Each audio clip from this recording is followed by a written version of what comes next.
فأعوذ بالله من شرور أنفسنا ومن سيئات أعمالنا من يهد الله فلا مضل له ومن يضلل فلا هادي له وأشهد أن لا إله إلا الله وحده لا شريك له وأشهد أن محمدا عبده ورسوله أما بعد فإن خير الحديث كتاب الله وخير الهدي هدي محمد صلى الله عليه وسلم وشر الأمور محدثاتها وكل محدثة بدعة وكل بدعة ضلالة وكل ضلالة في النار. أعوذ بالله السميع العليم من الشيطان الرجيم من حمزه ونفخه ونفثه. بسم الله الرحمن الرحيم. اللهم صل على محمد وعلى آل محمد كما صليت على إبراهيم وعلى آل إبراهيم إنك حميد مجيد. اللهم بارك على محمد وعلى آل محمد كما باركت على إبراهيم وعلى آل إبراهيم إنك حميد مجيد. رب اشرح لي صدري ويسر لي أمري واحلل عقدة من لساني يفقهوا قولي. رب زدني علما. واذكروا إذ كنتم قليلا فكثركم وانظروا كيف كان عاقبة المفسدين.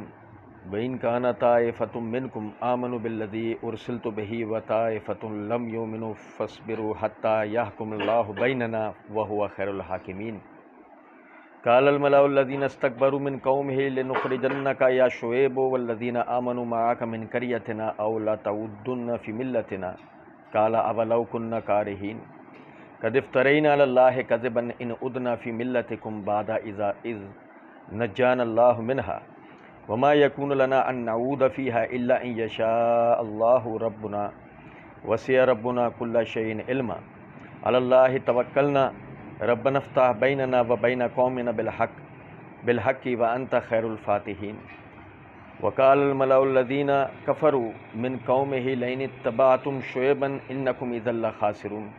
فأخذتهم الرجفة فأصبحوا في دارهم جاثمين. الذين كذبوا شعيبا كأن لم يغنوا فيها الذين كذبوا شعيبا كانوا هم الخاسرين. فتولى عنهم وقال يا قوم لقد أبلغتكم رسالات ربي ونصحت لكم فكيف أساء على قوم كافرين. وما أرسلنا في قرية من نبي إلا أخذنا أهلها بالبأساء والضراء لعلهم يضرعون ثم بدلنا مكان السيئة الحسنة حتى عفوا وقالوا قد مس آباءنا الضراء والسراء فأخذناهم بغتة وهم لا يشعرون. ولو أن أهل القرى آمنوا واتقوا لفتحنا عليهم بركات من السماء والأرض ولكن كذبوا فأخذناهم بما كانوا يكسبون. اللہ رب العزت کے فضل و کرم سے سورہ اعراف ہم پڑھ رہے تھے اور آخری درس میں شعیب علیہ السلام کے حوالے سے کچھ باتیں ہم نے پڑھی تھیں، شعیب علیہ السلام اور آپ کی قوم کے حوالے سے.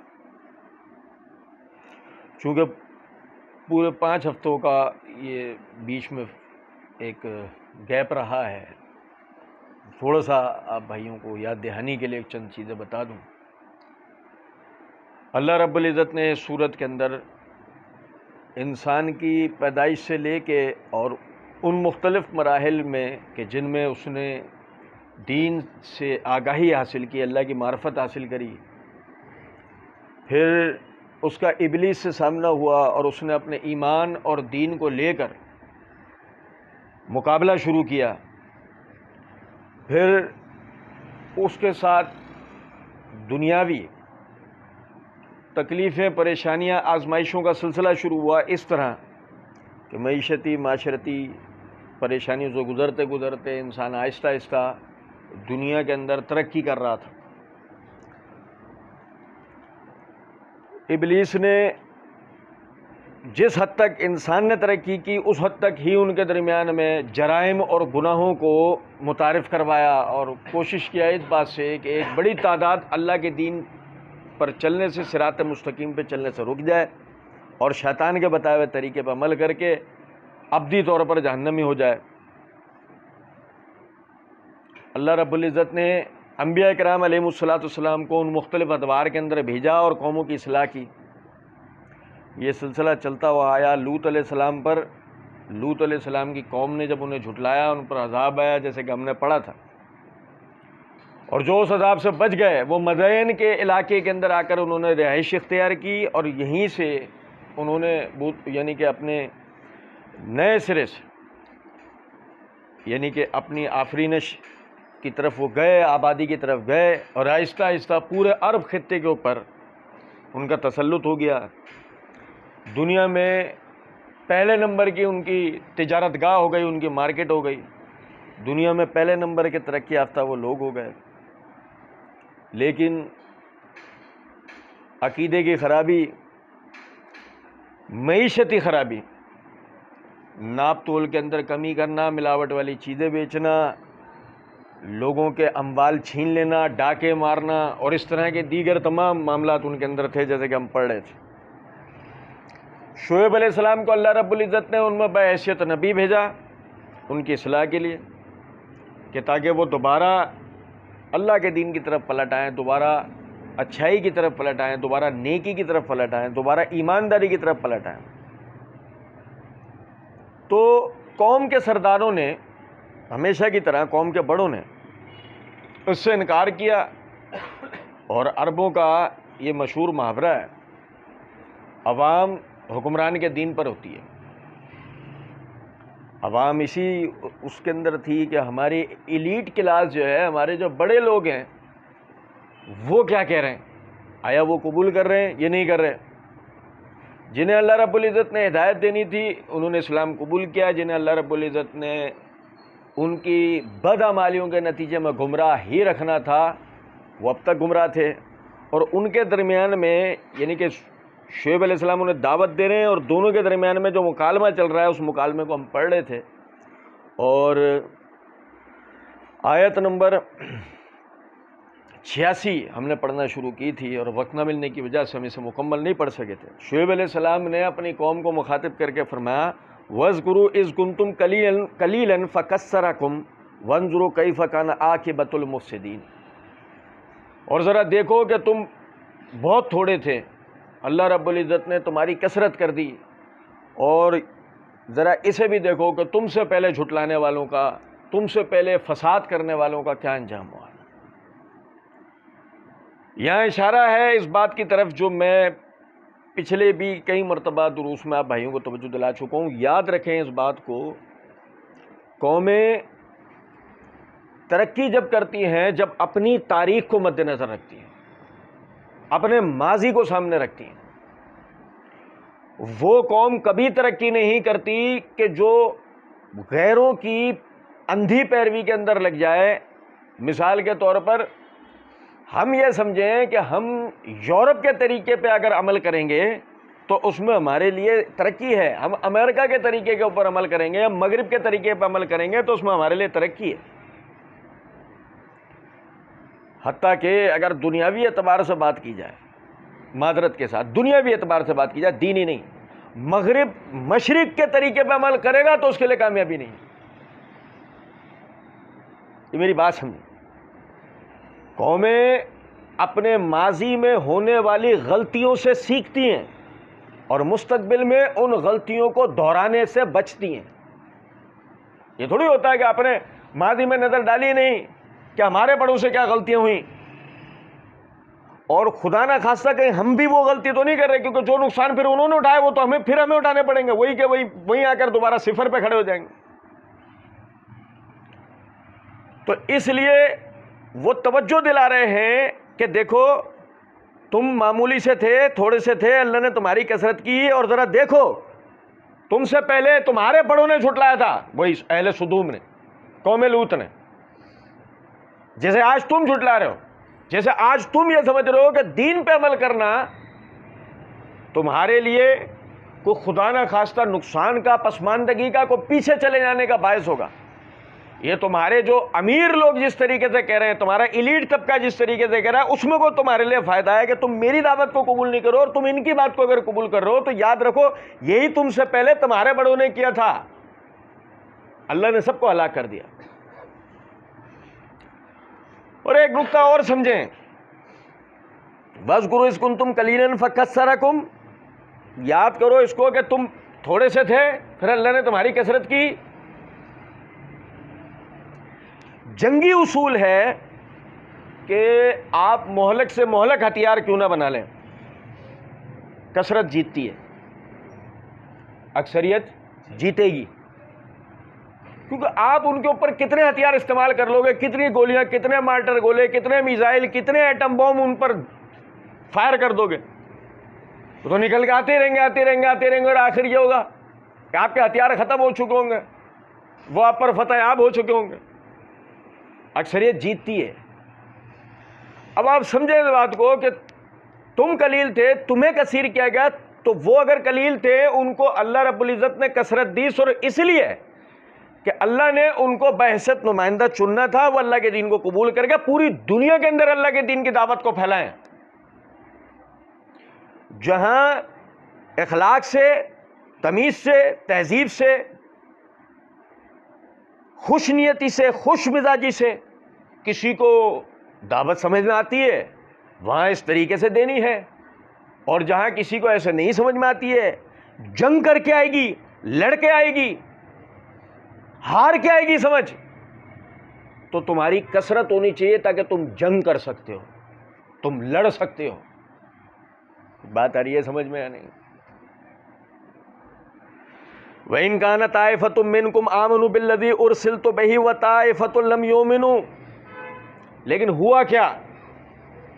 ہوا یہ کہ میں اللہ کے دین کی دعوت لے کے آیا، وہی جو تم پہلے لوط علیہ السلام لے کے آئے، وہی جو ان سے پہلے ابراہیم علیہ السلام لے کے آئے، وہی جو ان سے پہلے دیگر انبیاء کرام علیہم السلام لے کر آئے، وہی اللہ کا دین، وہی بات کہ جس کے اوپر ہمارا اتفاق ہو سکتا ہے، اس پہ ہم ترقی کر سکتے تھے۔ تم نے اپنے یہ جو اپر کلاس ہے، یہ جو اونچی کلاس ہے، تم نے اس کی پیروی کے چکر میں جماعت کو، قوم کو دو حصوں میں تقسیم کر دیا۔ تو اب کیا ہوا؟ وَإِن كَانَ طَائِفَةٌ مِّنكُمْ آمَنُوا بِالَّذِي أُرْسِلْتُ بِهِ، تو تم میں سے ایک گروہ وہ بنا کہ جو میں دعوت لے کے آیا اس نے میری دعوت کو قبول کیا، وَطَائِفَةٌ لَّمْ يُؤْمِنُوا، اور ایک گروہ وہ بنا کہ جس نے میری بات کو قبول نہیں کیا، ایمان نہیں لے کر آیا۔ اب چھوڑیں کہ ہم کوئی بڑی کامیابی حاصل کریں گے، فَاصْبِرُوا حَتَّى يَحْكُمَ اللَّهُ بَيْنَنَا وَهُوَ خَيْرُ الْحَاكِمِينَ، اب تو صبر کرو، اللہ رب العزت ہی ہمارے درمیان اب فیصلہ کرے گا، ایک گروہ کو باقی چھوڑے گا اور ایک کو ختم کر دے گا، وَهُوَ خَيْرُ الْحَاكِمِينَ، اور وہ سب سے بہترین فیصلہ کرنے والا ہے۔ آپ دیکھیں ذرا، سمجھے گا اس بات کو، ایک قوم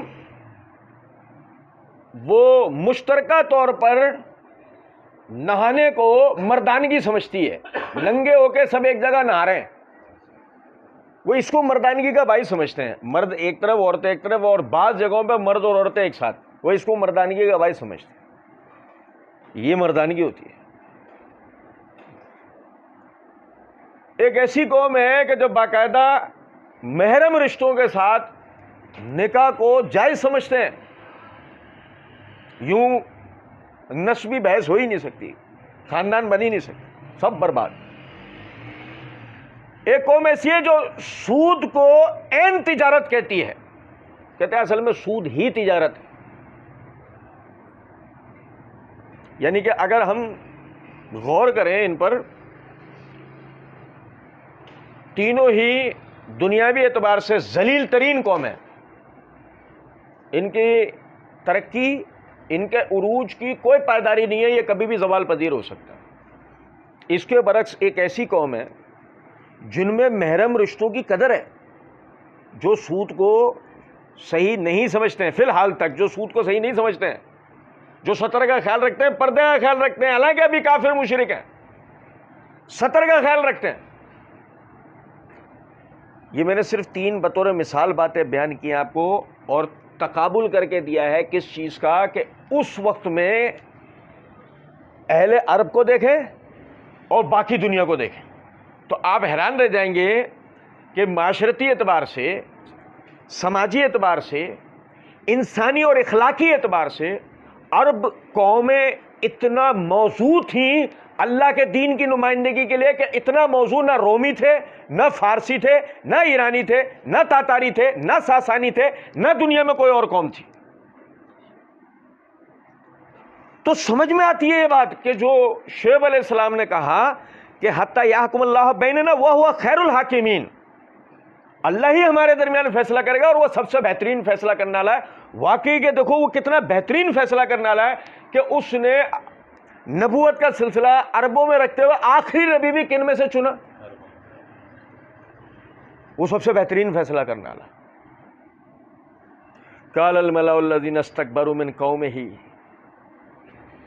اچھا سمجھے ذرا اس بات، میں آپ کو بتاؤں، اگر میں آپ سے کہوں کہ ہمارے قبضے میں، ہمارے تسلط میں افریقہ ہونا چاہیے،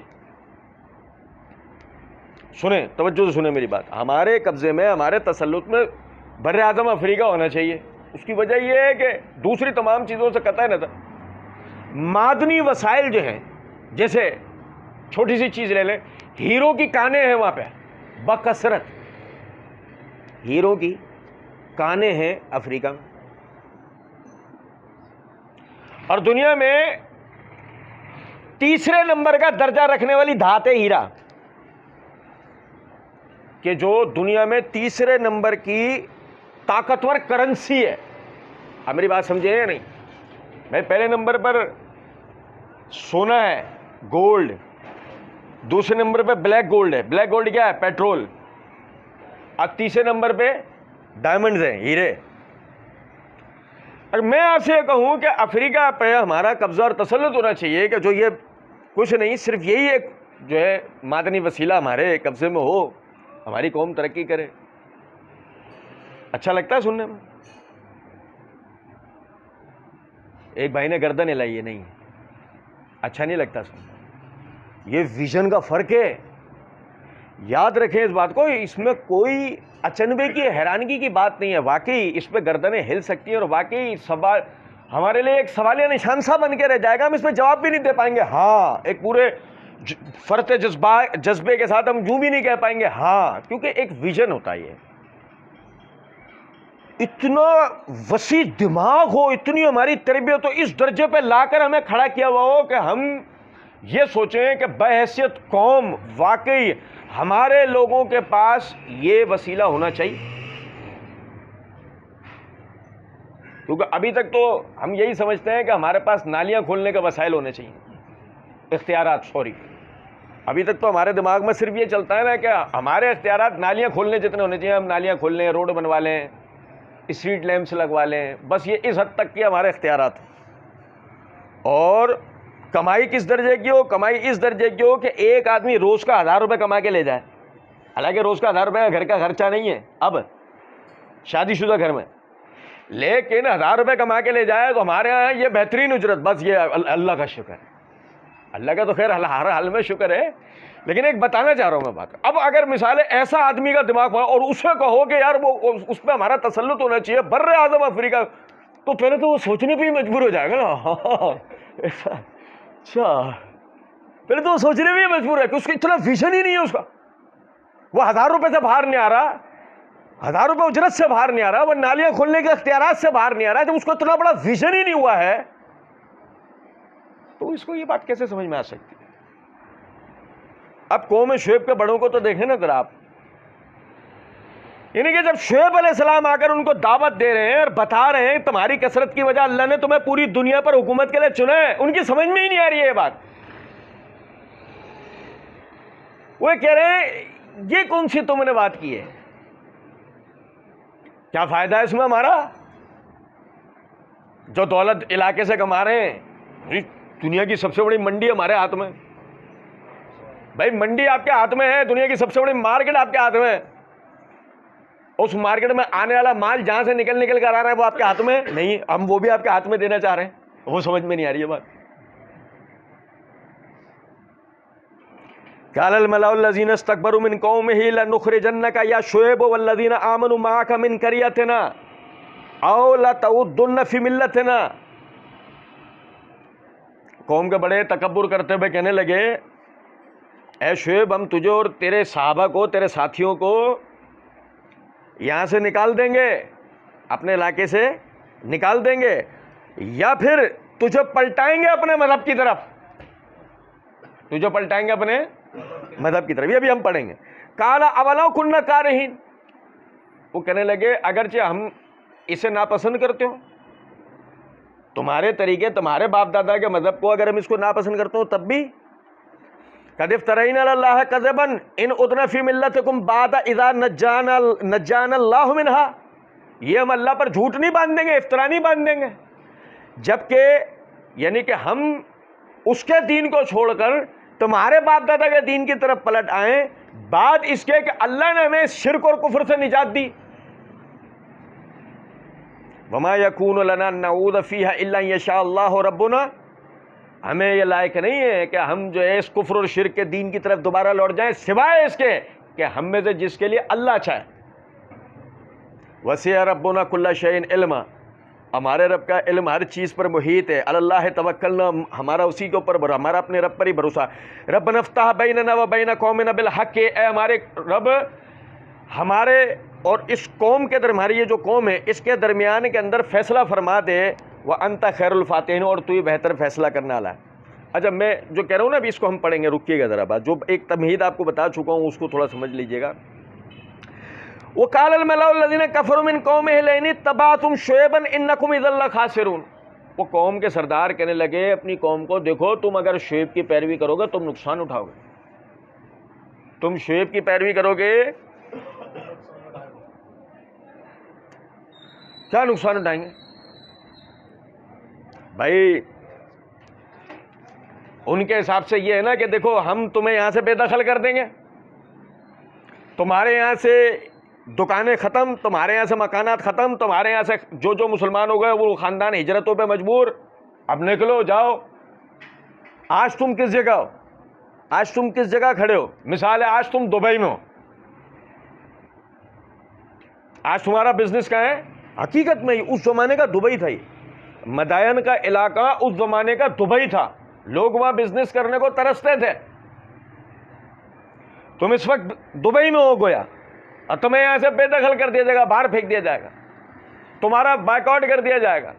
ایسا بائیک آؤٹ کہ یہاں تم کچھ بیچنے آ نہیں سکتے، یہاں بیچنا دور کی بات، یہاں تم کچھ بیچنے آ نہیں سکتے، یہاں کا کوئی آدمی تم سے کچھ بھی نہیں خریدے گا.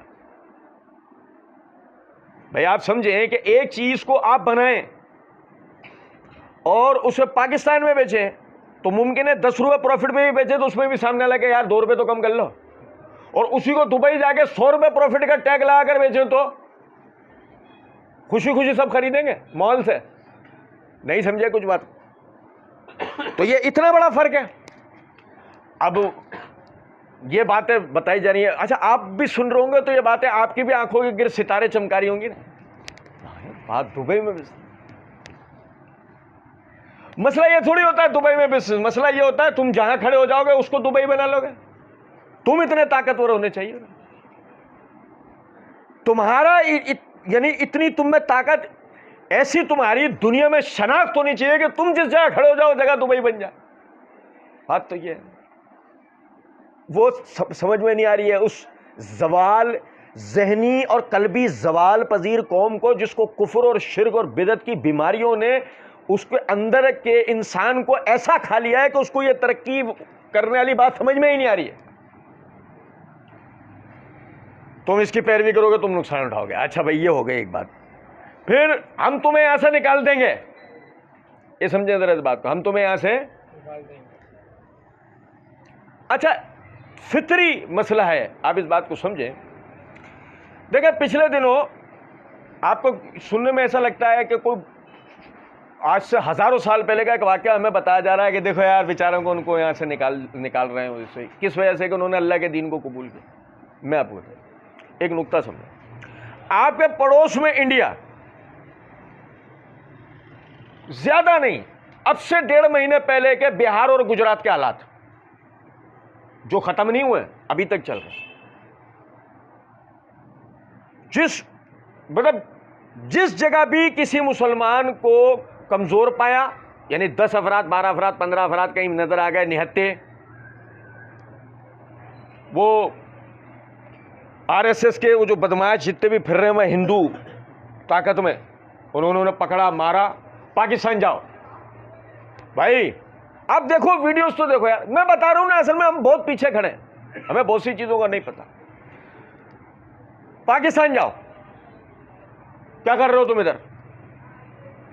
یا تو گنپتی کو اٹھاؤ، وہ چل رہا تھا نا ان کا وہ اس وقت معاملہ، نوراتری کیا وہ ان کا وہ تہوار چلا، گنپتی کو اٹھاؤ کا مطلب کیا؟ ہندو ہو جاؤ. یا تو ہندو ہو جاؤ اور یا پھر پاکستان جاؤ. یہ نقطہ سمجھیں کیا؟ والذین آمنوا معک من قریتنا لنخرجنک یا شعیب والذین آمنوا معک من قریتنا او لا تعودن فی ملتنا. اے شعیب، تجھے اور تیرے ماننے والوں کو یا تو ہم یہاں سے نکالیں گے اور یا پھر تمہیں اپنے مذہب کی طرف پلٹائیں گے. ہے سیم بات؟ یہ ہمیشہ سے رہا ہے طریقہ. اللہ کی قسم، صرف اور صرف ہمارے والے جو گلابی مسلمان ہیں نا، یہاں پیدا ہوئے، یہاں بڑے ہوئے، باپ دادا مسلمان تھے، اسلام گھر سے ملا، اسلام کی انہیں وہ قدر ہی نہیں ہے. یہ اسلام کو ایک مذہب سمجھ کے عمل کرتے ہیں کہ جیسے دنیا مذاہب پہ عمل کرتی ہے نا، کہ مذہب الگ چیز ہے، دنیا داری الگ چیز ہے.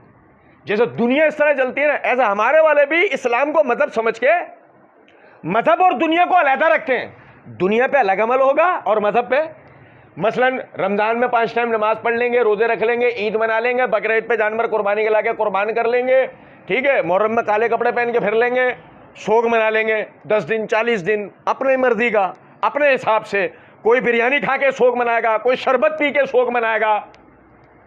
نہیں سمجھے کچھ بات کو؟ سوگ منا رہے ہیں کیا ہو؟ بریانی کھا رہے ہیں، ادھر کی کھا لی، اب اس جلوس کی کھائیں گے. ادھر کا شربت پی لیا، اب وہاں کا پیئیں گے. سوگ منا رہے ہیں اہل بیت کا. باپ کا دین ہے، مرضی کا دین ہے، باپ دادا سے ملا تھا، جیسے چاہے چل لو. ایسے ہی ہے نا بھائی. سنیں ذرا بات کو.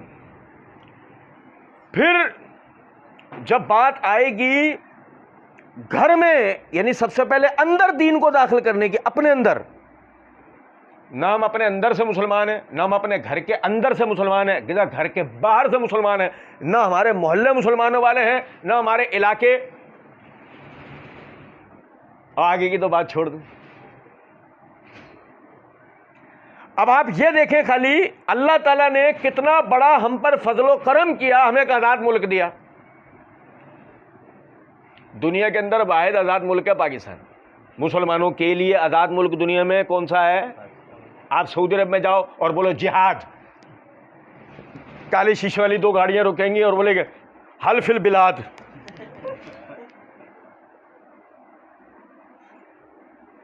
نہیں سمجھا کچھ بات کو؟ حالانکہ بظاہر کیا ہے؟ اسلام کا قلعہ ہے نا وہ سعودی عرب، ہے نہیں؟ یہ یاد رکھیں اس بات کو، حقیقی آزادی. مطلب آپ دیکھو، آپ صحابہ پہ بھوک رہے ہو اسی دین، اسی ملک میں بیٹھ کے، اور مسلمان بنے، وہ کوئی آپ کی پکڑ دھکڑ نہیں. یہیں بیٹھ کے آپ اللہ اور اس کے رسول کے شان میں گستاخیاں کر رہے ہو، کوئی اور مسلمان بنے ہو، کوئی پکڑ دھکڑ نہیں. ایسے ہی ہے نا. حقیقی آزاد اگر کوئی ملک ہے تو کون سا ہے؟ پاکستان. اللہ تعالیٰ نے یہ آزاد ملک آپ کو دیا ہی اس لیے تھا. آپ دیکھیں محمد علی جناح رحمۃ اللہ علیہ نے اپنی ایک تقریر کے اندر بات کہی کہ جب یہ الزام لگا کہ جی یہ مسلم لیگ یہ محمد علی جناح والے اصل میں ہندوستان کو 2 ٹکڑے کرنا چاہتے ہیں بس، اور یہ کہنے والے کانگریسی مسلمان تھے. وہ کانگریس وہاں کی سیاسی جماعت تھی، وہ کانگریسی مسلمان تھے سیکولر، جن کا مطلب یہ تھا، مطلب وہ کوئی حقیقی مسلمان نہیں تھے، کوئی پکے والے دین پہ عمل کرنے والے مسلمان. داڑیاں تھیں ان کی، بالکل تھی، کیونکہ اس زمانے میں کافر بھی داڑیاں رکھتے تھے. جیسے آج بھی آپ دیکھتے ہیں یہودی ریسلر داڑیاں رکھتے ہیں. بھائی یہودی تو داڑھی رکھتا ہے کہیں بھی چلا جائے. اچھا اب آپ سمجھیں ذرا اس بات کو. انہوں نے اعتراض کیا اور مقصد تھا مسلمانوں کو، ہند کے مسلمانوں کو یہ 2 ٹکڑے کرنا چاہتے ہیں. تو محمد علی جناح نے اس کا جواب یہ دیا، ہم ہند کے مسلمانوں کو 2 ٹکڑے نہیں کرنا چاہتے، ہم ایک حقیقی آزاد مسلم ریاست چاہتے ہیں جہاں مسلمانوں کو اپنے دین پہ عمل کرنے کی حقیقی آزادی ہو. یہ نہیں ہوگا نماز پڑھ رہے تھے کوئی پیچھے سے سور ڈال کے چلا گیا اندر، جیسے وہ وہاں ہوتا تھا انڈیا میں. یہ نہیں ہوتا تھا کہ دیوالی منا رہے اور مسلمانوں کے گھروں میں پٹاخے پھینک کے چلے گئے، مسجدوں میں پٹاخے پھینک کے چلے گئے. یہ نہیں ہوتا تھا کہ کہیں قربانی کر رہا ہے مسلمان تو جتھا کا جتھا بنا کے آئے، جانور کو لے گئے اور اس کو پورے خاندان کو قتل کر کے چلے گئے کہ ہماری گاؤں ماتا کو مار رہا تھا. حج کرنے کے لیے سوچے تو اس کو جہاز، پانی کا جہاز چلتا تھا اس وقت میں حج کرنے، اس کو یعنی جہاز کا ٹکٹ نہیں لینے دے رہے کہ یہ سعودی عرب حج کے لیے جا رہا ہے، یاترا پر جا، حج کے لیے کیوں جا رہا ہے؟ تو کیا کہا، ہمارے لیے ایک آزاد اسلامی ملک ہو گئے جہاں پر ہم اسلام کے اوپر، ہماری جو اسلامی ویلیوز ہیں ان کے اوپر عمل کر سکتے ہیں. اللہ کے فضل سے ہمیں ملا، ہم اس میں عمل کر سکتے ہیں، مگر ہم نہیں چاہتے، ہم نہیں چاہتے، کیونکہ اس کی ایک وجہ ہے، ہم عمل سے بھاگنا چاہتے ہیں. اب جب ہم عمل سے بھاگنا چاہتے ہیں تو لازمی سی بات ہے اس کے لیے ہم نے جو شروع میں ہم پڑھ رہے تھے، ہم نے بہانہ کیا تراشا، ہمارے لیے ترقی یورپ کے طریقے پہ عمل کرنے میں. نہیں سمجھے کچھ بات؟ سوال ٹھیک ہے، سودی بینکاری ختم کر دیتے ہیں، سننا ذرا، ٹھیک ہے سودی بینکاری ختم کر دیتے ہیں، آپ کے پاس اس کا کوئی نعم البدل ہے؟ ہم سے کہہ رہے ہیں سودی بینکاری ہم ختم کر دیتے ہیں، بینکنگ سسٹم ہمارا سودی، اس کو ہم ختم کر دیتے ہیں. اب ہمیں مخاطب کر کے کہہ رہے ہیں آپ کے پاس اس کا کوئی نعم البدل ہے؟ کس کا؟ بینک کا. کوئی پوچھے تم نے بینک کس کو دیکھ کے بنایا تھا؟ ابے اسلام کے بیت المال کو دیکھ کے تو تم نے بینک ایجاد کیا تھا. ہم سے کہہ رہے ہو کہ تمہارے پاس کوئی نعم البدل ہے، تم لینے ہی نہیں چاہتے اسے. کچھ بات آ رہی ہے سمجھ میں؟ آپ دیکھیں سیدھا سا طریقہ ہے، دنیا میں جہاں کہیں بھی آپ چلے جائیں اس وقت، جہاں کہیں بھی آپ دیکھ لیں، یا تو آپ ان کے مذہب کی پیروی کریں، اس طرح کے نام بھی وہی رکھ لیں. جیسے آپ کو یوں سننے کو ملے گا، نہیں یورپ میں کہاں ہے یہ سلسلہ، کون مجبور کر رہا ہے آپ کو؟ بالکل مجبور کر رہا ہے آپ کو. آپ یورپ میں خود کو سود سے آزاد دکھا سکتے ہو؟ بتائیے، سود سے بچا سکتے ہو اپنے آپ کو؟ سوال ہی نہیں پیدا ہو سکتا. بھائی جان کہیں تو مذہبی نام ہوتا ہے اور کہیں مذہبی نام نہیں، صرف قوانین ہوتے ہیں، بظاہر مذہبی نام اوپر نہیں ہوتا. ایک آدمی یہودی طریقے پہ عمل کر رہا ہوتا ہے اور نام یہودیت ساتھ لگا ہوا نہیں ہوتا.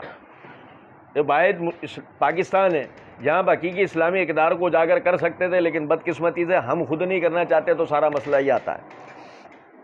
کہا اولو کننا قارئین، بھلے سے ہم یعنی اسے برا سمجھیں، ہم اسے غلط سمجھیں.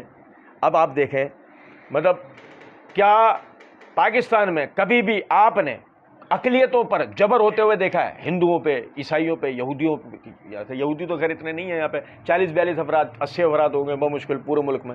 لیکن کیا عیسائیوں ہندوؤں کے ساتھ کبھی آپ نے پاکستانی مسلمانوں کو بے رحمانہ جابرانہ کوئی سلوک کرتے ہوئے دیکھا ہے؟ اسلام قبول کر نہیں تو تجھے مار دیں گے، اسلام قبول کر تیرے گھر کی عورتوں کو اٹھا کے لے جائیں گے، ایسا کبھی ہوا؟ لیکن کیا انڈیا میں ایسا نہیں ہو رہا؟ ہو رہا ہے. آواز کون اٹھاتا ہے؟ یہ توجہ دلانا چاہ رہا ہوں میں، اس نقطے کو سمجھیں.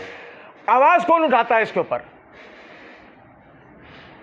کیا پوری دنیا میں جتنے بھی انسانی حقوق کی تنظیمیں ہیں پوری دنیا کے اندر، ہندوستان میں جو مسلمانوں کے اوپر مظالم ہو رہے ہیں اس کے لیے کوئی آواز اٹھانے والا ہے؟ نہیں. ہاں سنو ذرا اس بات کو، آپ یہیں پہ پاکستان کے اندر وہ نہیں جس کا منہ ٹیڑھا ہو گیا بعد میں، جو باہر چلی گئی، اس کو نوبل پرائز بھی ملا، ملالہ. آپ ایک اور ملالہ جیسا کوئی کیس بناؤ پاکستان میں، آپ دیکھیں گے پوری دنیا کی جتنی بھی انسانی حقوق کی تنظیمیں ہیں وہ مچل جائیں گی ساری. پاکستان کے خلاف ایسا پروپیگنڈا کھڑا ہوگا پوری دنیا میں کہ جس کی کوئی حد نہیں.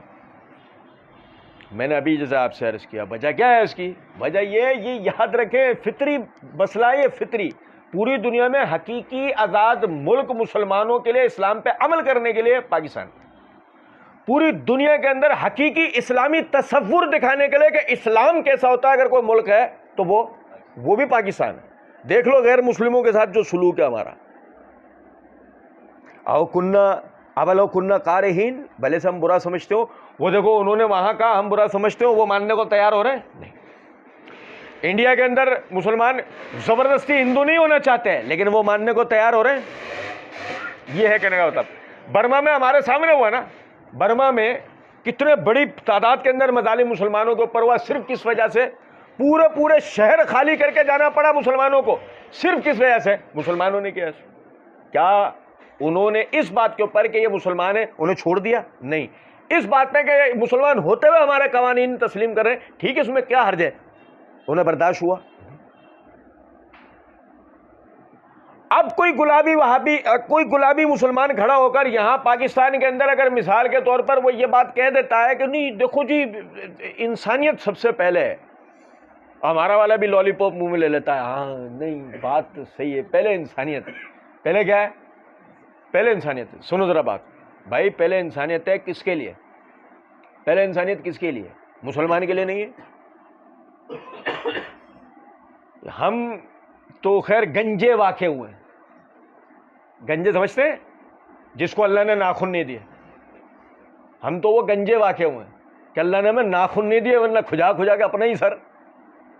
بات آ رہی ہے سمجھ میں؟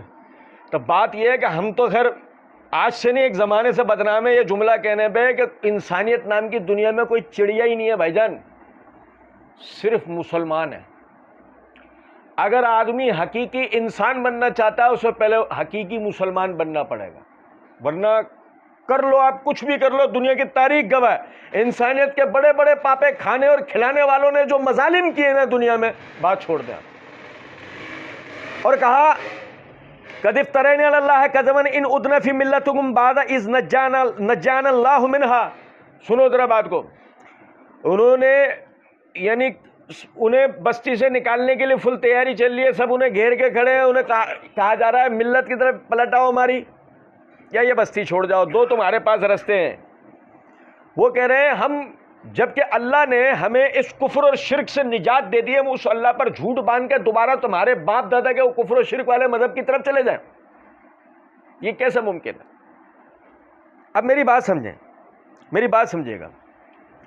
اللہ تعالیٰ نے جب اس کفر و شرک سے آپ کو نجات دے دی، آپ کسی بھی نام کے اوپر دوبارہ اس کفر و شرک کی طرف جا سکتے ہیں. اگر آپ نے ایسا کیا، آپ کس کے اوپر جھوٹ باندھ رہے ہیں؟ اللہ پر جھوٹ باندھ رہے ہیں. یاد رکھیں اس بات کو، اللہ نے آپ کو جس بات پر ہدایت دے دی ہے نا، اس پر آپ دوبارہ اس کے مخالف بات کی طرف پلٹنے کا مطلب یہ ہو گیا آپ اللہ پہ جھوٹ باندھ رہے ہیں. جو اگر ایسا ہوگا، آپ جیسے جیسے اپنے دین سے سمجھوتے کرتے جائیں گے ویسے ویسے ذلیل و رسوا ہوتے چلے جائیں گے. فرمایا کہ وما یکون لنا ان نعود فیہا الا ان یشاء اللہ ربنا. یہ ہمارا اہل سنت کا بنیادی عقیدہ ہے، اس کو سمجھیں. ہدایت اور گمراہی اللہ کے ہاتھ میں، بندوں کے ہاتھ میں نہیں. پوری دنیا چاہ کر بھی کسی کو ہدایت پر نہیں لا سکتی، اور سب مل کے بھی اگر کسی کو گمراہ کرنا چاہیں تو گمراہ کر سکتے نہیں کر سکتے. کہا وما یکون لنا ان نعود فیہا، ہمارے لیے جائز نہیں ہے ہم تمہارے باپ دادا کے دین کی طرف پلٹ جائیں، الا ان یشاء اللہ ربنا، سوائے اس کے کہ ہم میں کوئی ایسا بدبخت ہو جس کے لیے ہمارا رب خود چاہے اس کو پلٹا دینا. آپ دیکھیں غور طلب نکتہ ہے، نبی اکرم صلی اللہ علیہ وسلم نے فرمایا ایک شخص عمل کرتے کرتے جنت کے دروازے تک پہنچ جاتا ہے، ایک عمل اس سے ایسا سرزد ہوتا ہے اللہ اس کو جہنم میں داخل کر دیتا. اور ایک شخص بدعمالیاں کرتے کرتے جہنم کے دروازے تک پہنچتا ہے، اس سے ایک عمل ایسا سرزد ہوتا ہے اللہ اس کو اٹھا کر جنت میں داخل کر دیتا. یاد رکھیں اس بات کو، یہ ہمارا بنیادی عقیدہ ہے کہ ہدایت و گمراہی کس کے ہاتھ میں؟ اللہ کے. اس کے ہمیں دو فائدے ہیں، اس عقیدے کے ہمیں دو فائدے ہیں. فائدہ نمبر ایک، ہم کبھی بھی کسی کے اوپر بھی دعوت کا کام نہیں چھوڑیں گے. ہم کبھی کسی کے لیے فیصلہ نہیں کر پائیں گے کہ یہ نہیں سمجھے گا، کیونکہ ہدایت اور گمراہی اللہ کے ہاتھ میں.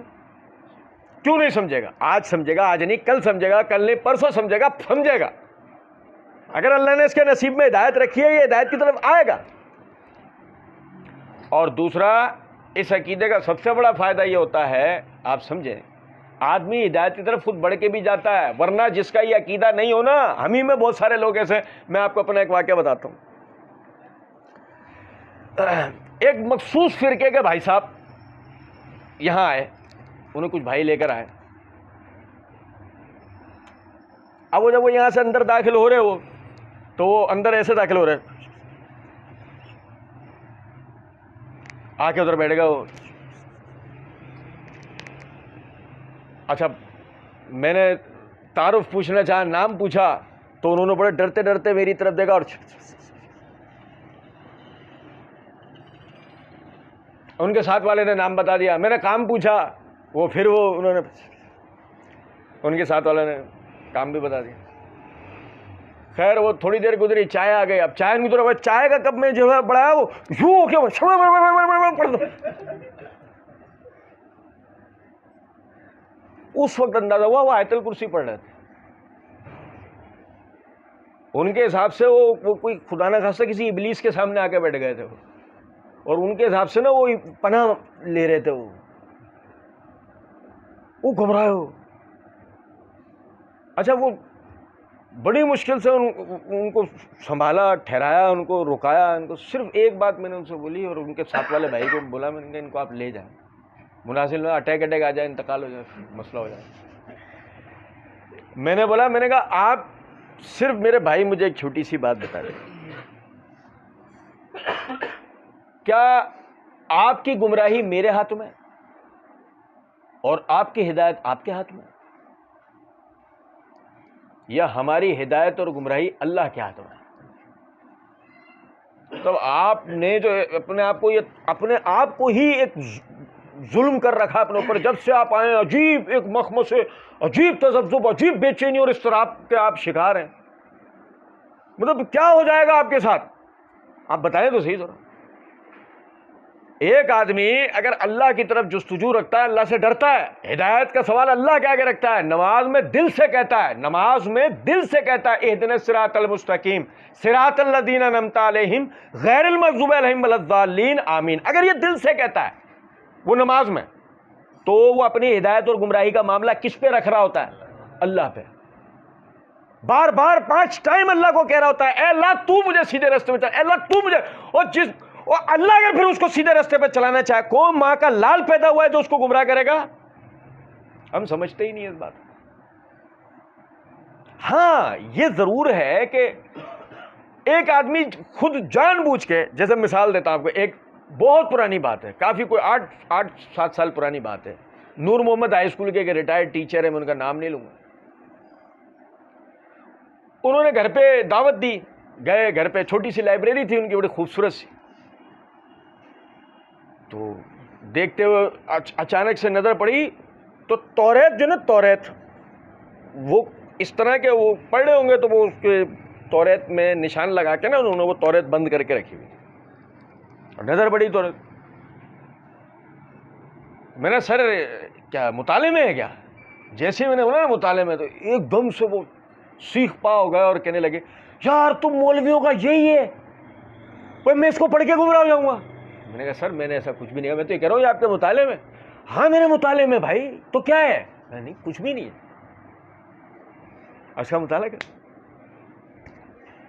پھر کچھ عرصہ گزرا، سورہ نمل کا درس چل رہا تھا لائبریری میں، سلیمان علیہ السلام کا واقعہ چل رہا تھا. وہ حضرت درس میں بیٹھے ہوئے تھے، سلیمان علیہ السلام کا واقعہ چل رہا تھا سورہ نمل میں. اب جب درس مکمل ہو گیا، سوال جواب کا سلسلہ چھوٹا سا چلا، تو اس سر کہنے لگے، اچھا یہ تو وہی ہے نا جن کے والد داؤد تھے؟ میں نے کہا جی.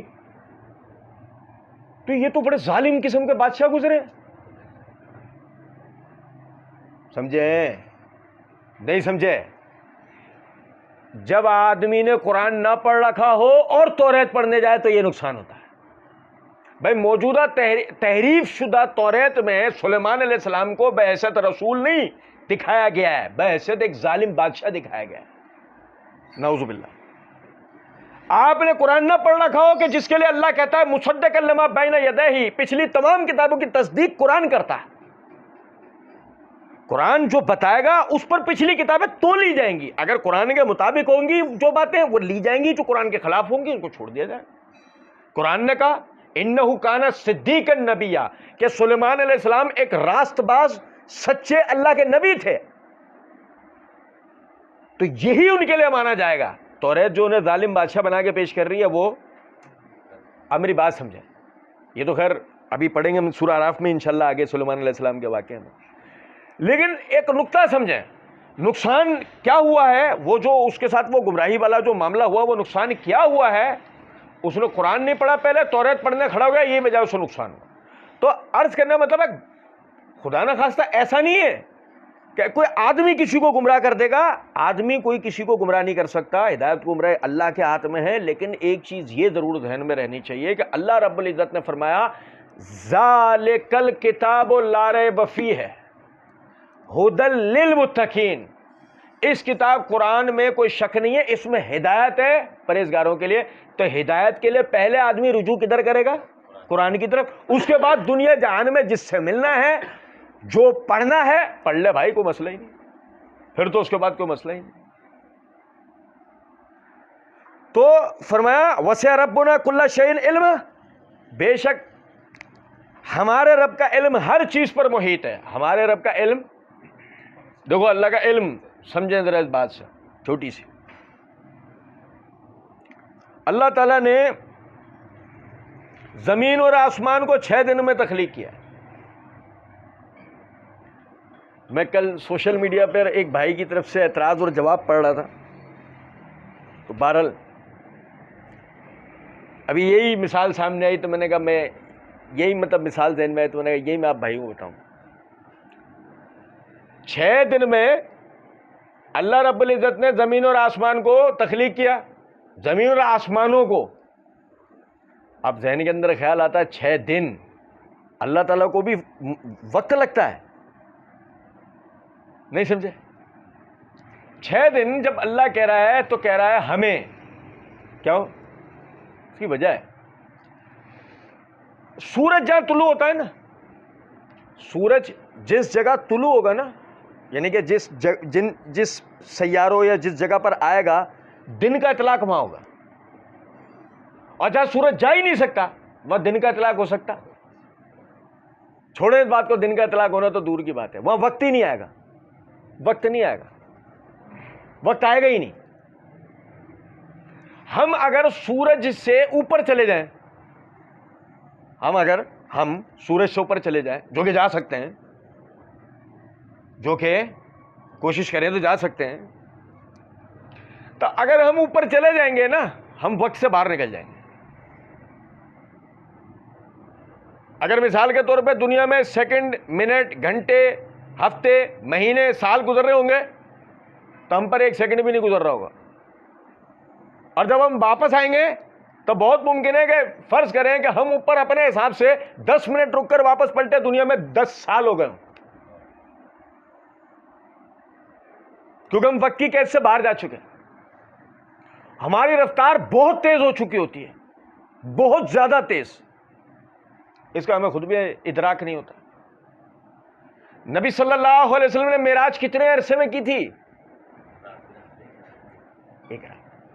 وجہ اب سمجھ میں آ رہی ہے؟ وجہ اب سمجھ میں آ رہی ہے یا نہیں؟ اور دیکھیں سمجھیں, اب اللہ رب العزت نے زمین اور آسمان کو تخلیق کیا جس میں سورج بھی شامل ہے نا. ایک ایسا سیارہ ہے سورج, 1000 زمینیں مل کے جائیں ایسے سورج کی طرف, مل کے 1000 زمینیں مل کے جائیں ایسے, اور سورج سے ٹکرا جائیں, سورج اپنی جگہ سے 1 انچ بھی نہیں لے گا, اتنا بڑا اور طاقتور ہے. یہ زمین اور آسمان سارے, یہ سب چیزیں اللہ نے بنائی, جبکہ ابھی سورج بھی بنایا ہے.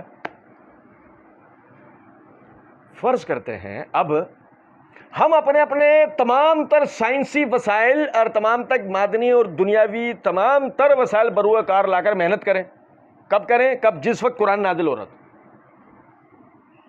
آپ سوچیں گے نہیں یار اس وقت ہم اتنی ترقی میں کہاں تھے. نہیں, ہم اس وقت اتنی ترقی میں تھے کہ آپ سوچ بھی نہیں سکتے. اہرام مصر کب کے بنے ہوئے؟ اس سے بھی 1000 سال پہلے. قرآن کے نزول سے بھی ہزاروں سال پہلے احرام مصر، اور موجودہ سائنس گھٹنے ٹیکتی ہے احرام مصر کے آگے. موجودہ سائنس کہ جس سائنٹیفک انداز سے وہ بنے ہوئے ہیں پورے پیک ہے. ایک چھوٹی سی بات بتا رہا ہوں، آپ نے دیکھیں احرام مصر دیکھیں نا، پیرامڈ دیکھیں نا، پورے پیک ہوتے نا پورے پیک، اندر روشنی ہوتی. وہ روشنی کیسے ہوتی؟ بڑا سائنٹیفک، پورا نیشنل جیوگرافک نے پروگرام بنایا تھا، بڑا سائنٹیفک اس کا پورا بتایا. بہرحال میرا بتانے کا مقصد اس بات سے، اب آپ سارے وسائل بروئے کار لائیں، زمین پہ سارے فرشتوں کو جمع کر لیں، زمین پہ موجود جتنے جنات ہیں سب کو جمع کر لیں. جنات کی طاقت تو ہم نے سورہ نمل میں ہی پڑھی ہے نا. سمندروں کی تہ میں غوطہ لگانے والے، واحد دنیا کی مخلوق ہے سمندر کی تہ میں غوطہ لگا کر باہر آنے والا جن. دنیا میں اس وقت کوئی ایسی مخلوق نہیں ہے جو خشکی پہ رہتے ہوئے سمندر کی تہ میں جا کے واپس آ جائے. واحد مخلوق ہے جن جو خشکی پہ رہتے ہوئے سمندر کی تہ میں جا کر واپس آ سکتا ہے. سورہ نمل میں پڑھا تھا. سارے فرشتے اکٹھے جو دنیا میں، سارے فرشتے اکٹھے کر کے، سارے انسان اکٹھے کر کے، سارے جو نا وہ جنات اکٹھے کر کے، سارے وسائل بروئے کار لا کر ہم نے بنانا شروع کیا. اپنے حساب سے ہم جو چیز بنانے میں کامیاب ہوں گے، جو چیز جس کو ہم اپنے حساب سے کائنات کہہ دیں گے، جیسے شداد نے جنت بنائی تھی، بالکل ایسے ہی، ایسے ہم اپنے حساب سے زمین یا سیارے اور سورج جو بھی ہم نے سب بنا لیا. 6 دن لگیں گے. کتنی کیلکولیشن دی اللہ نے؟ اس وقت کی ساری آپ کی ٹیکنالوجی ملا کے، آپ کی ساری طاقتیں ملا کے کتنا عرصہ لگتا ہے آپ کو جب یہ قرآن اتر رہا ہے؟ آپ کو 6 دن لگتے. اللہ نے آپ کے 6 دن بتائے کہ اللہ نے زمین اور آسمان کو کتنے دن میں تخلیق کیا؟ آپ کو 6 دن لگتے ہیں. اچھا، اب تھوڑا ایک ٹیلیسکوپ لیں، ٹیلیسکوپ، دوربین، وہ طاقتور والی، سورج کو دیکھیں. آپ جب سورج کو دیکھیں گے آپ کہیں گے ہم نہیں بنا سکتے 6 دن، ہم 6 دن میں نہیں بنا سکتے. تو اب معنی اس کے یہ ہوں گے کہ اللہ تعالیٰ نے 6 دن میں بنا دیا، جس میں سے ایک چیز کو بھی تم سارے حساب کتاب کے بعد 6 دن میں نہیں بنا سکتے. چلو ایک اور مثال دوں. آپ ایکویریم دیکھا ہے؟ مچھلیاں جس میں رکھی جاتی ہیں، مچھلی گھر دیکھا ہے؟ تو اس میں 3 قسم کے ایکویریم ہوتے ہیں، آرنامنٹل ہوتے ہیں، نیچرل ہوتا ہے، ہاسپٹیلٹی والا ہوتا ہے. تو وہ جو نیچرل ایکویریم ہوتا ہے اس کو ہم بریڈنگ ٹینک بھی کہتے ہیں. بریڈنگ ٹینک جو ہے اس کا ٹیمپریچر مینٹین کیا جاتا ہے، اس کے اندر پودے لگائے جاتے ہیں، مطلب پانی میں اگنے والے پودے لگائے جاتے ہیں. اس کے اندر مخصوص قسم کی مچھلیاں اپنے انڈے پانی کے پودوں کے پتوں پہ دیتی ہیں کہ دوسری مچھلیاں خدا نہ خواستہ ہمارے انڈوں کو کھا نہ جائیں. اب ان کی بریڈنگ کرانے کے لیے ہمیں وہ ماحول بنانا ہوتا ہے.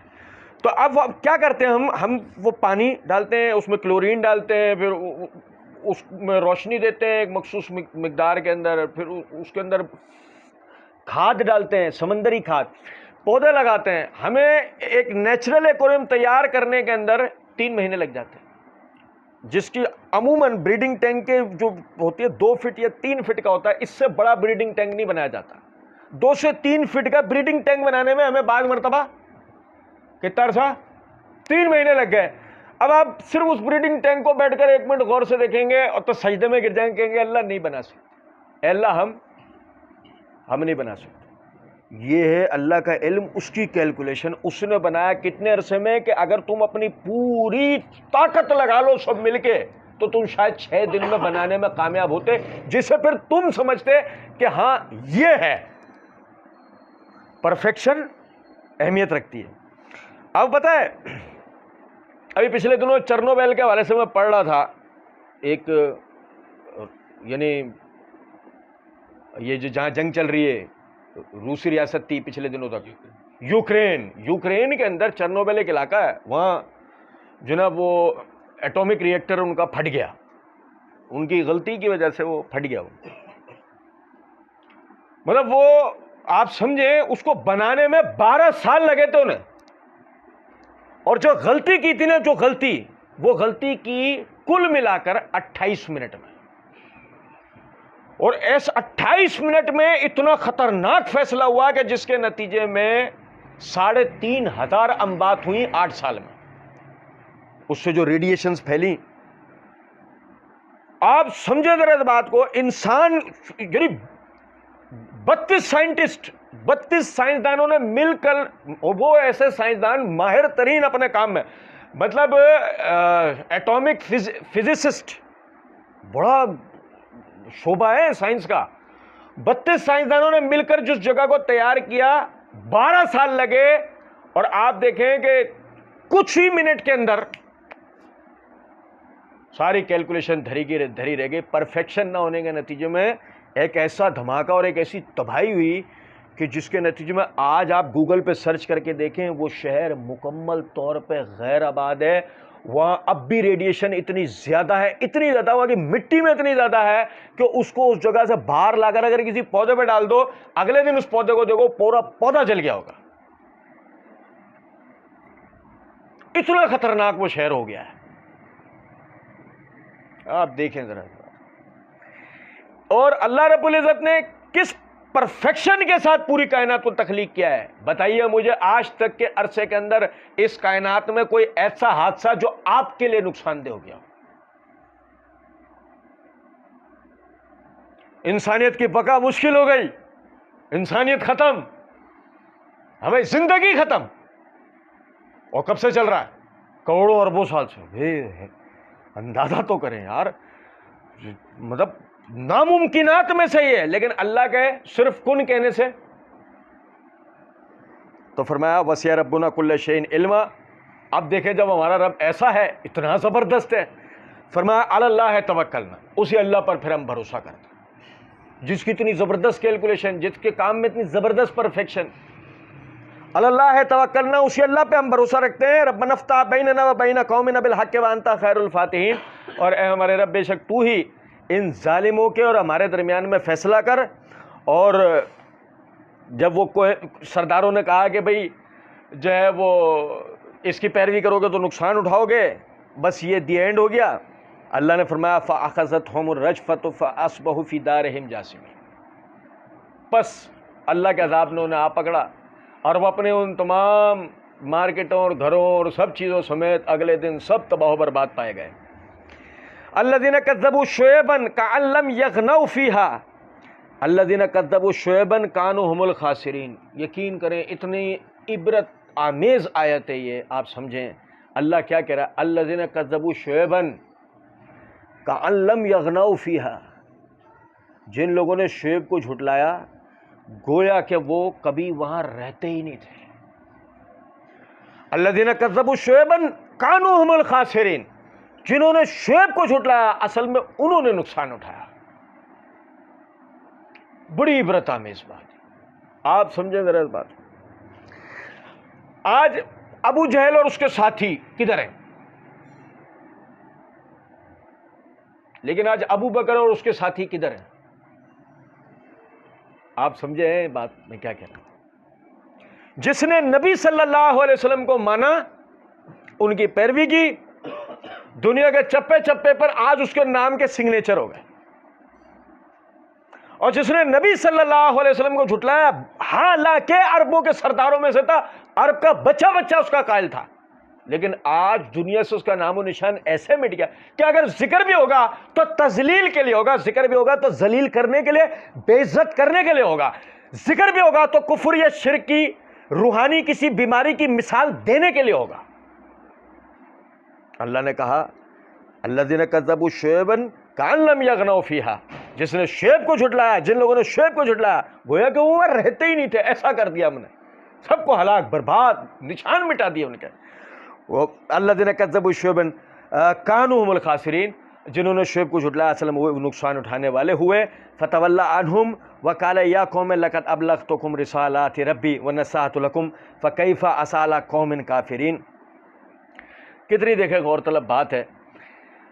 بس قوم نے ان سے منہ پھیر لیا، قوم نے ان سے منہ پھیر لیا اور کہا، شعیب علیہ السلام نے کہا اے میری قوم، یعنی کہ جو ایمان لے آئے تھے انہوں نے منہ پھیر لیا. اور شعیب علیہ السلام نے اپنی قوم سے کہا اے میری قوم بے شک میں نے اللہ کی رسالت کو, اللہ کی ہدایات کو, اللہ کے دین کو میں نے تم تک پہنچا دیا اور میں نے تمہاری خیر خواہی کی.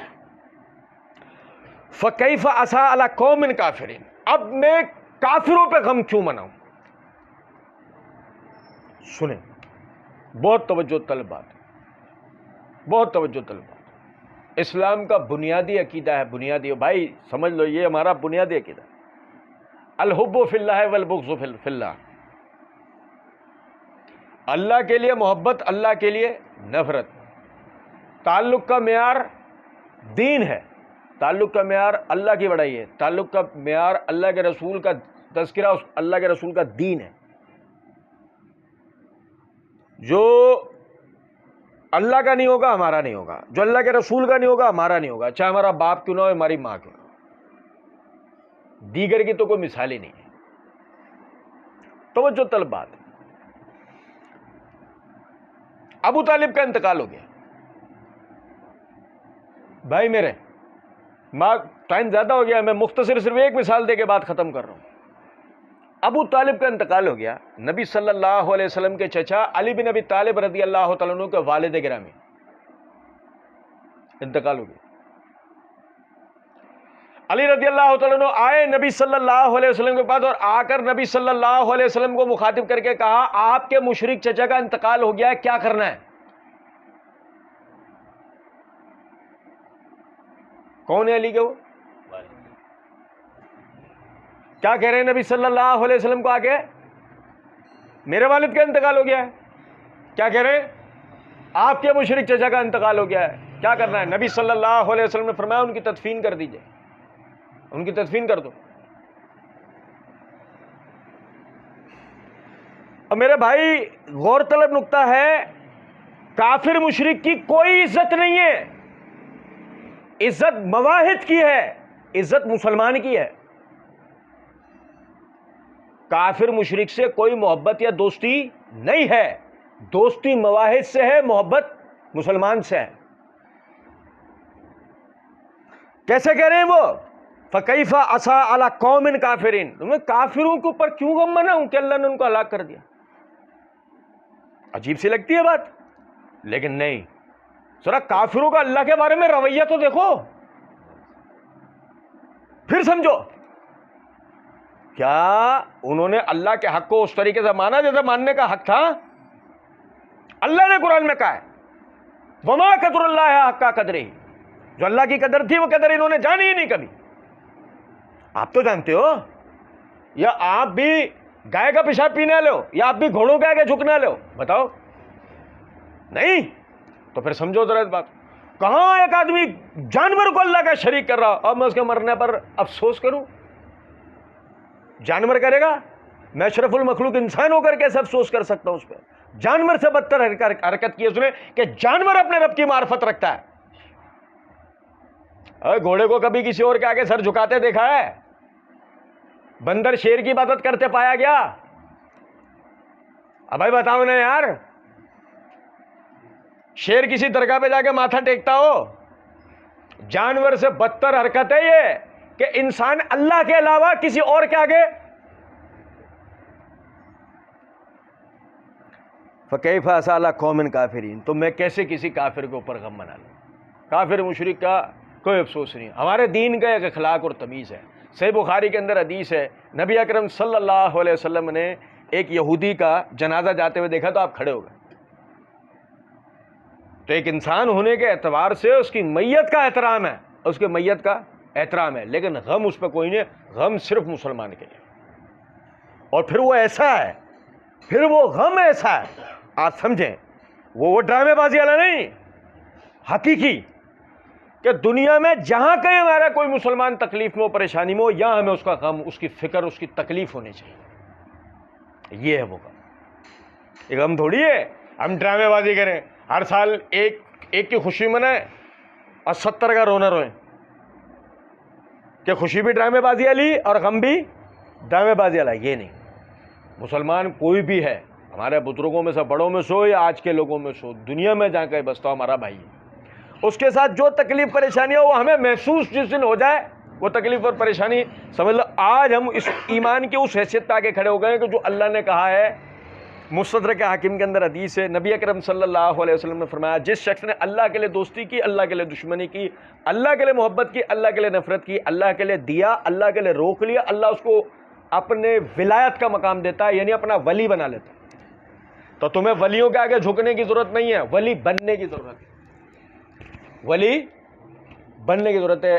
اور اللہ رب العزت نے تو ویسے ہی کہا ہے نا, اللہ ولی الذین آمنوا یخرجوہم من الظلمات الی النور, اللہ ایمان والوں کا ولی ہے کہ انہیں اندھیروں میں سے نکال کے روشنیوں میں لے جاتا ہے. کتنی زبردست دوستی ہے کہ دوست خود تمہاری طرف ہاتھ بڑھائے اور تم ہاتھ چھڑا لو, اور ایک ایسا دوست کہ وہ مرتے مرتے بھی تمہیں نہیں چھوڑے گا, نہ قبر میں چھوڑے گا, نہ حشر میں چھوڑے گا, نہ آخرت میں چھوڑے گا, نہ کہیں اور چھوڑے گا. تمہاری پیدائش سے پہلے تمہارا دوست تھا, تمہاری پیدائش سے پہلے تمہیں نہیں چھوڑا. اللہ سے بہترین کو ہمارا دوست ہو سکتا. اللہ سمجھنے اور عمل کرنے کی توفیق دے. وما علینا الا البلاغ.